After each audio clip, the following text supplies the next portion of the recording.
Assalamualaikum warahmatullahi wabarakatuh. Kenalkan, nama saya Muhammad Habibi, kelas manajemen perkantoran 1. Sini saya akan membuat tag video mengenai personal branding dan juga analisis SWOT tentang diri saya sendiri. Yang pertama, mengenai kepribadian saya. Saya ini orangnya cenderung suka berinteraksi dengan orang lain, cenderung aktif, dan juga saya sangat suka mempelajari mengenai hal-hal baru, baik itu maupun akademik dan non-akademik. Lalu langsung saja mengenai analisis SWOT mengenai diri saya sendiri. Yang pertama, SWOT, dari SWOT itu strength atau kekuatan. Kekuatan dari diri saya sendiri ini, komunikasi saya ini cukup bagus terhadap orang lain maupun kepada klien. Entah saat saya maju ke depan pun, saya disuruh presentasi, saya sudah bisa berkomunikasi dengan baik. Pengalaman ini saya dapat dari masa lalu saya dan juga dari pengalaman saya selama bersekolah, baik itu dari SD, MTS sampai ke SMK kali ini. Pengalaman apa tersebut? Di SD, saya sudah sering disuruh presentasi sejak kecil. Jadi, kemampuan komunikasi saya ini sudah terlatih sejak saat itu. Lalu dikembangkan lagi di madrasah. Di madrasah saya mencalonkan diri sebagai OSIS selama 2 tahun. Di tahun pertama saya jadi sekretaris, di tahun kedua saya jadi ketua OSIS. Sehingga dari jabatan tersebut saya mempelajari banyak hal, seperti berkomunikasi kepada banyak orang, banyak teman, dan juga saya mempelajari tentang kepercayaan diri, kepemimpinan, dan banyak lagi. Lalu kelebihan saya yang kedua tetap pada strength, yaitu saya ini orangnya cukup percaya diri. Sebenarnya saya ini awalnya itu saya takutan, saya minder, saya takut diketawa. Namun selama waktu berjalan, saya masih bisa untuk belajar sedikit demi sedikit mengenai kepercayaan diri, sehingga apabila saya disuruh ini, disuruh itu, kepercayaan diri saya mulai meningkat. Baik, untuk selanjutnya yaitu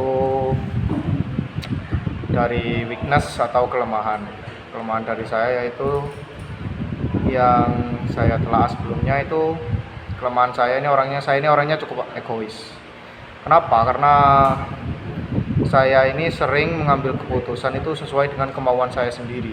Saya bahkan tak mau mendengarkan usulan ataupun pendapat dari orang lain. Itu yang membuat menjadi kelemahan saya bahkan hingga saat ini. Lalu kelemahan saya yang kedua yaitu saya ini orangnya malas. Saya ini entah kenapa, apabila pola pikir saya itu, yang saya pikirkan itu apabila bisa dikerjakan besok, ya udah saya kerjakan besok gitu. Jadi itu yang membuat saya menjadi malas. Itulah yang menjadi kelemahan saya untuk saat ini. Lalu yang berikutnya yaitu opportunities atau peluang. Saya ini memiliki peluang untuk bersaing dengan teman saya yang lain, dengan anggota yang lain, dengan saing saya. Kenapa? Karena kemampuan yang saya miliki ini saya rasa cukup membantu untuk melaksanakan hal tersebut, untuk mencapai hal tersebut. Peluang selanjutnya yaitu peluang diterima di dunia kerja karena kemampuan yang saya miliki. Kemampuan yang saya miliki sudah saya sebutkan di awal, yaitu kepercayaan diri, lalu kemampuan komunikasi, sehingga saya berpikir untuk bekerja itu peluangnya semakin besar. Dengan cara saya cukup mengembangkan kemampuan yang saya miliki itu saja. Lalu saya ini sebenarnya sudah dibilang oleh banyak dewan guru, saya memiliki cukup potensi. Saya memiliki potensi yang cukup untuk bersaing, bahkan lebih baik dari yang lain. Lalu selanjutnya yaitu terakhir, threats atau ancaman. Ancaman saya untuk saat ini yaitu ancaman ekonomi. Dari ekonomi ini saya sebenarnya kurang mampu bersaing. Misal saya harus membuat tugas, itu wajib menggunakan laptop, sedangkan laptop saya tidak bisa atau bahkan sudah rusak.